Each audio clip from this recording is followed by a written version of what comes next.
পোশাক কারখানা চলমান পরিস্থিতি নিয়ে গার্মেন্টস মালিক ও শ্রমিক নেতাদের সাথে বৈঠক করবেন শ্রম সচিব AHM শফিকুজ্জামান। এ নিয়ে আরো খবর জানাতে উত্তরা BGMA ভবনে আছেন সহকর্মী জাহিদুল ইসলাম। আমরা যুক্ত হচ্ছি তার সাথে।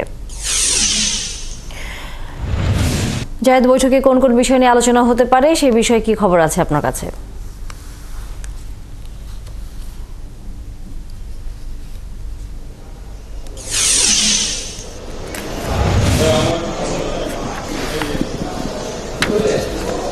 তানিয়া, যদি আপনাকে বলি, আসলে শ্রম সচিব যদিও এই বৈঠকে থাকবেন, কিন্তু আমরা যেমনটা শুনতে পেরেছি যে শ্রম উপদেষ্টা, শিল্প উপদেষ্টা সহ মোট 3 জন উপদেষ্টা কিন্তু আজকে BGMAর যে বৈঠকটি আছে সেখানে উপস্থিত থাকবেন এবং সেখানে আরও 2 জন সচিব উপস্থিত থাকবেন শ্রম সচিব ছাড়াও।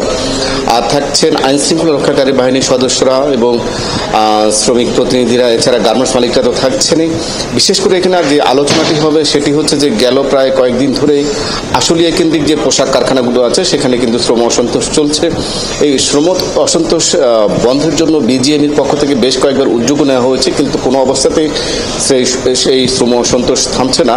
বিশেষ করে কোনো কারখানা যদি বন্ধ থাকছে, আবার নতুন করে দেখা যাচ্ছে যে চালু কারখানাতেও আবার সেই যে আন্দোলন সেটি চালু হচ্ছে, আবার কোথাও দেখা যাচ্ছে যে বন্ধ কারখানা কয়েকদিন থাকার পর আবার সেই কারখানাটি চালু করার পর সেখানে আবার আন্দোলন চলছে। অর্থাৎ মালিকরাও কিন্তু এই আন্দোলন নিয়ে কিছুটা ধোঁয়াশার ভিতরে আছেন। তারা বলছেন যে শ্রমিকদের বেশ কিছু দাবি কিন্তু ইতিমধ্যে পূরণ করা হয়েছে, আর যে দাবিগুলো আছে সেই দাবিগুলো পর্যায়ক্রমে পূরণ করা হবে।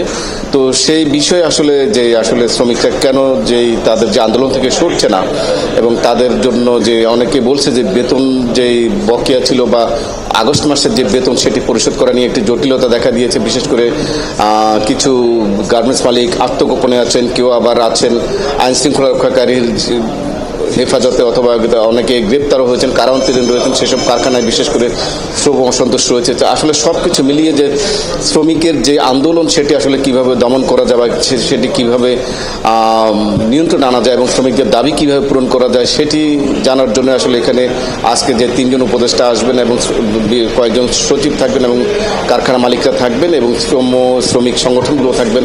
এখান থেকে হয়তো আমরা কোনো একটা বার্তা পেতে পারি আসলে শ্রমিকদের জন্য কি আছে বা তাদের দাবিগুলো পূরণের কি পর্যায়ে আছে।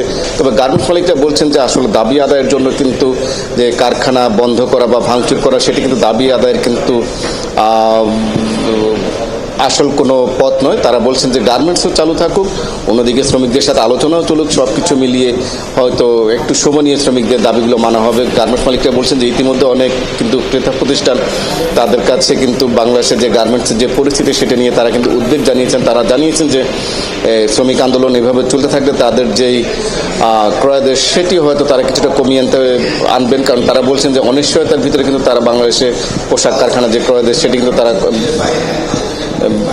তারা হয়তো চালু রাখতে পারবে না। তারা যেমন বলছেন হয়ে যাবে। অসংখ্য ধন্যবাদ জাহিদুল ইসলাম। আপনি